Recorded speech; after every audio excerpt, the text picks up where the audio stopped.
How to fix downloads folder not responding on Windows. Hi guys, so in this video I'll teach you how to fix downloads folder not responding on Windows. So if you want to learn how it's done, then this video is for you.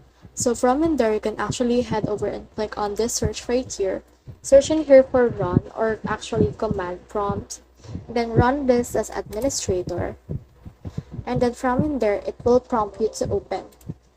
So open here and then just also type in sfc /scan now as well. And then this will prompt your computer to do a system scan, and this will take some time, and you can see in here the verification file. And once it's done verificating, then you will be able to see what's wrong with your computer. Another thing that you can do is you can search in here for troubleshoot. So search for troubleshoot settings, open that.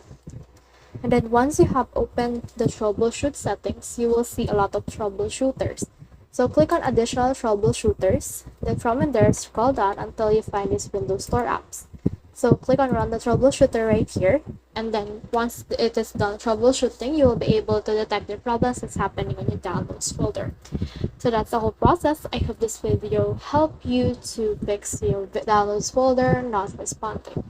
So if you have comments, comment them down below. I'll try my best to answer them. Thanks.